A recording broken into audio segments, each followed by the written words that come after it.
نحمده ونصلي ونسلم على رسوله الكريم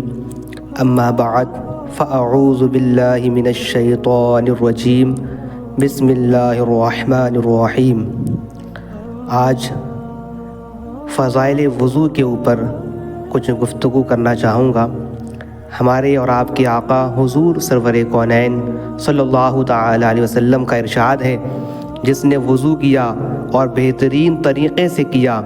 پھر 2 رکعتیں ادا کی اور اس کے دل میں دنیاوی خیالات نہیں آئے، وہ گناہوں سے اس دن کی طرح نکل گیا، اس دن کی طرح پاک ہو گیا جس دن اس کی ماں نے اسے جنا تھا۔ دوسری روایت کے الفاظ یہ ہیں، اور اس نے ان 2 رکعتوں میں کوئی نامناسب حرکت نہیں کی تو اس کے گزشتہ گناہ بخش دیے جاتے ہیں۔ فرمان نبوی ہے، کہا کہ میں تمہیں ایسے کاموں کی خبر نہ دوں؟ حضور فرماتے ہیں، میں تمہیں ایسے کاموں کی خبر نہ دوں جن سے درجات بلند ہوتے ہیں اور جو گناہوں کا کفارہ بنتے ہیں؟ تو پھر حضور نے فرمایا کہ تکلیف دہ اوقات میں مکمل وضو کرنا، جب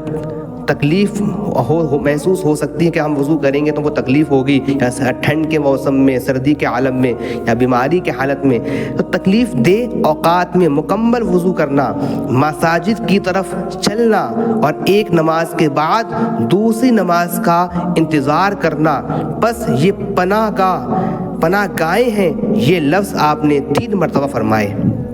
حضور سرور کونین صلی اللہ علیہ وسلم نے ایک مرتبہ اعضائے وضو کو دھو کر فرمایا، یہ وضو ہے جس کے بغیر اللہ تعالیٰ نماز کو قبول نہیں کرتا،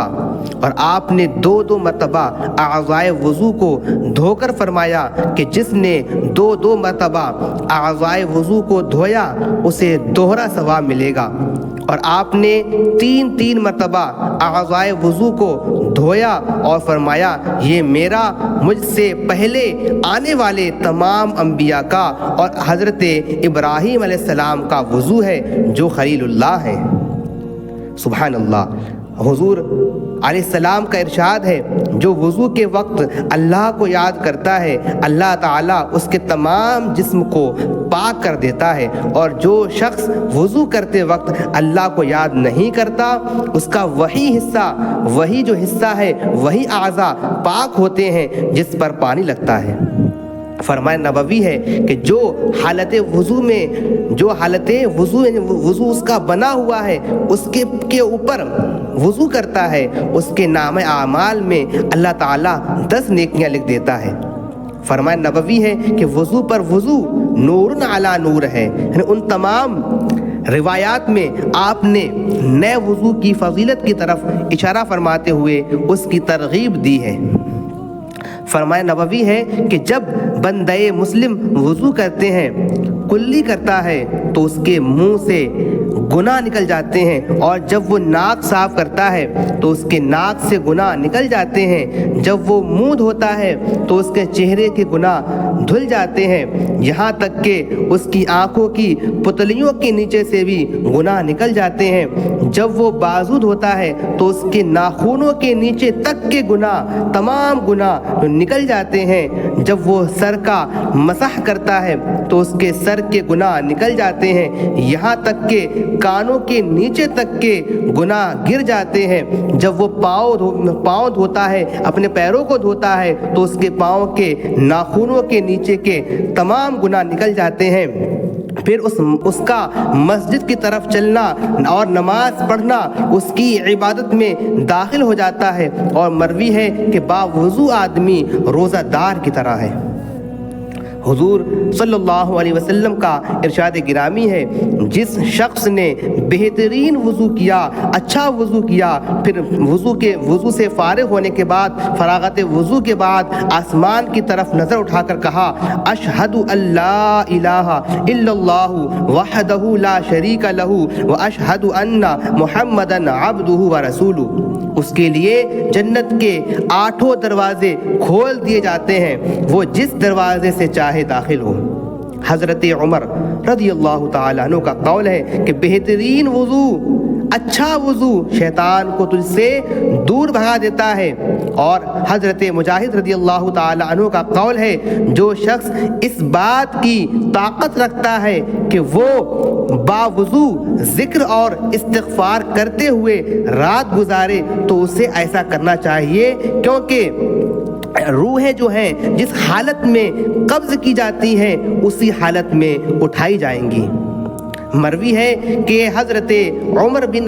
بن خطاب رضی اللہ تعالی عنہ نے ایک صحابی رسول صلی اللہ علیہ وسلم کو کعبہ کا غلاف لانے کے لیے مصر بھیجا۔ وہ صحابی شام کے ایک علاقے میں ایسی جگہ قیام پذیر ہوئے جس کے قریب اہل کتاب کے ایک ایسے بڑے عالم کا سوما تھا کہ کوئی اور عالم اس سے زیادہ باعمل نہیں تھا۔ حضرت عمر رضی اللہ تعالیٰ عنہ کے قاصد کے دل میں اس عالم سے ملنے اور اس کی علمی باتیں سننے کی خواہش پیدا ہوئی۔ چنانچہ وہ اس کی عبادت گاہ کے دروازے پر آئے اور دروازہ کھٹکھٹایا، مگر بہت دیر کے بعد دروازہ کھولا گیا۔ پھر وہ عالم کے پاس گئے اور اس سے علمی گفتگو کرنے کی فرمائش کی، اور اسے اس عالم کے تجربے سے بہت تعجب ہوا۔ آخر میں انہوں نے دروازہ دیر سے کھولنے کی شکایت کی، تو وہ عالم بولا کہ جب آپ آئے تو ہم نے آپ پر بادشاہوں جیسی ہیبت دیکھی، لہٰذا ہم خوف زدہ ہو گئے اور ہم نے آپ کو دروازے پر اس لیے روک دیا کہ اللہ تعالیٰ نے حضرت موسیٰ علیہ السلام سے فرمایا، اے موسیٰ، جب تجھے کوئی بادشاہ خوف زدہ کر دے، کسی چیز کا، کسی بادشاہ کا تجھے خوف ہو تو وضو کر اور اپنے گھر والوں کو بھی وضو کا حکم دے، تو جس سے ڈر رہا ہے اس سے میری امان میں آ جائے گا۔ چنانچہ ہم نے دروازہ بند کر دیا، یہاں تک کہ میں نے اور اس میں رہنے والے تمام آدمیوں نے وضو کر لیا، پھر ہم نے نماز پڑھی، لہٰذا ہم تجھ سے بے خوف ہو گئے اور پھر ہم نے دروازہ کھول دیا۔